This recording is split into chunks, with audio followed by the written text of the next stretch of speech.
আসসালামু আলাইকুম সুপ্রিয় পাঠক, আমি দুখুমিয়া বুকমার্কের পক্ষ থেকে এই মুহূর্তে আছি অমর একুশে গ্রন্থমেলা 2025-এর মেলা প্রাঙ্গণে। আমার হাতে আছেন আল্লামা ইকবাল চিন্তা ও দর্শন নামের একটি বই, যার সংকলন সম্পাদনা করেছেন আব্দুল কাদের জিলানী ভাই। আমরা সরাসরি তার সাথে কথা বলবো। ভাইয়া কেমন আছেন? ভালো আছি। আপনি কেমন আছেন? আলহামদুলিল্লাহ ভালো আছি। এই বইয়ে তো দিতে পারে এটা আল্লামা ইকবাল চিন্তা ও দর্শন, রাইট? আমরা এই বইটার সঙ্গে আরেকটু আপনাকে জানতে চাই। আ এই বইটা আমার ৩ টা বইয়ের দ্বিতীয় যে অংশ এটা। বিশেষ করে আ আল্লামা ইকবালের চিন্তা এবং দর্শন কেন্দ্রিক এখানে যে বোঝাপড়াটা এবং এই বোঝাপড়াটার সাথে আমি বিশেষ করে বাঙালি যে চিন্তক আছেন তাদেরকে আমি সংযুক্ত করেছি বা তাদের চিন্তাগুলোকে আমি আ সংকলন করার চেষ্টা করেছি। এক জায়গায় নিয়ে এসেছি। যে আসলে যে বাঙালি চিন্তায় ইকবালকে কে কেমন দেখছে? আচ্ছা। আ যেমন যদি আপনাকে আমি বলি যে রবীন্দ্রনাথের যিনি পিএস ছিলেন হুম হুম। অমিয় চক্রবর্তী, আচ্ছা তিনি ইকবালকে প্রথম অনুবাদ করেছেন বাংলা ভাষায়। আচ্ছা তো তিনি ইকবালকে কিভাবে বুঝেছেন? আমাদের এস ওয়াজেদ আলী ইকবালকে কিভাবে বুঝেছেন? আব্দুল হাই কিভাবে আপনার আব্দুল হাই, মোহাম্মদ আব্দুল হাই তিনি ইকবালকে কিভাবে বুঝেছেন? সৈয়দ আলী আহসান ইকবালকে কিভাবে বুঝেছেন? আচ্ছা আব্দুল মওদুদ ইকবালকে কিভাবে বুঝেছেন? আমরা আসলে তো ইকবালের জন্ম ১৮৭৭ সনের ৯ নভেম্বর আচ্ছা এবং তিনি মৃত্যুবরণ করেছেন ১৯৩৮ সালের ২১শে এপ্রিল। তো এই সময়টায় যারা ইকবালকে পড়েছেন, বুঝেছেন, তাদের বোঝাপড়াটা আসলে কি?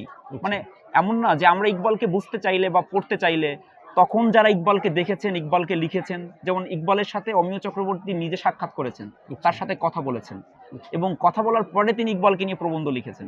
সে প্রবন্ধ এখানে আছে। আচ্ছা তো চমৎকার। এই যে জায়গাটা মানে ইকবালকে বোঝার, আল্লামা ইকবালকে যদি আপনি বুঝতে চান তাহলে ওই সময়ের যারা ইকবালকে নিয়ে লিখেছেন, ইকবালকে নিয়ে গবেষণা করেছেন, হুম হুম। ইকবালের সামনে ছিলেন, যেমন সৈয়দ আলী হাসান, আপনার সৈয়দ নদভী যিনি আছেন, আবুল হাসান আল নদভী, তিনিও ইকবালের সাথে দেখা করেছেন। আচ্ছা ১৭ বছর বা ১৮ বছর বয়সে দেখা করেছেন তার সাথে। আচ্ছা তার ইকবালকে বোঝাপড়াটা কি? মাওলানা মওদুদী ইকবালের সাথে দেখা করেছেন, তার সাথে কথা বলেছেন। তার সাথে ইকবালের বোঝাপড়াটা কি? তো এই জায়গায় থেকে ইকবালের দর্শন এবং চিন্তার যে গ্রন্থটি আছে আমার, এইটা অনেক গুরুত্বপূর্ণ ভূমিকা রাখবে বলে আশা করি। যার কারণ আমি আপনাকে বলি, অলরেডি আমার এই বইটা ১ম সংস্করণ শেষ। আচ্ছা হয়তো কয়েক কপি আছে। কয়েক কপি আছে, ২, ৩, ৪ কপি হয়তো আছে। ১ম সংস্করণ শেষ, ২য় সংস্করণের কাজ চলছে। আচ্ছা। তো এই ক্ষেত্রে আমি বলতে পারি যে পাঠকের কাছে খুব সাড়া ফেলেছে আমার আল্লামা ইকবাল চিন্তা ও দর্শন। এরকম কয়টা বই আপনারা তৈরি হয়েছে আলাম ইকবালকে নিয়ে?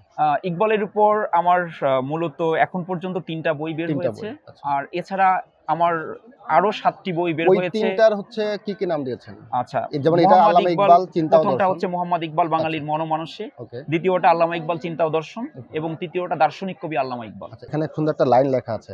যদি আপনি এইটা আপনার মতো করে যদি পাঠক উদ্দেশ্যে পড়ে শোনান, আমার মনে আচ্ছা, হয় যে এটা খুব একটা আকর্ষণীয় একটা এখানে বিষয়। রবীন্দ্রনাথ ঠাকুর ৭ই ফেব্রুয়ারি ১৯৩৩ সনে ইকবালকে কিছু বলেছেন। ইকবালের কথার এরপরে ইকবাল তার প্রতি উত্তর করেছেন। যেমন রবীন্দ্রনাথের কথা দিয়ে বলি, রবীন্দ্রনাথ বলেছেন, "I am sure both myself and Sir Muhammad Iqbal are comrades working for the cause of truth and beauty in literature." Iqbal রবীন্দ্রনাথকে নিয়ে একটা বক্তব্য দিয়েছেন। তিনি বলেছেন, রবীন্দ্রনাথ কবিতায় লেখেন ধ্যানের কথা, কিন্তু ব্যক্তি জীবনে তিনি কর্মী। আর আমি কবিতায় লিখি কর্মশক্তির কথা, কিন্তু ব্যক্তি জীবনে আমি ধ্যানী। তো আপনাকে অসংখ্য ধন্যবাদ আমাদেরকে সময় দেওয়ার জন্য। আশা করছি আপনার বাকি যে বইগুলো আল্লামা ইকবালকে নিয়ে লেখা সবগুলো বই পাঠকপ্রিয়তা অর্জন করবে। এই শুভকামনা আপনাদের রইল। ধন্যবাদ। ভালো থাকবেন। সুপ্রিয় আসসালামু পাঠক, আলাইকুম। আমরা কথা বলছিলাম সংকলন ও সম্পাদক আব্দুল কাদের জিলানীর সাথে, তার লেখা বই আল্লামা ইকবাল চিন্তা ও দর্শন নিয়ে।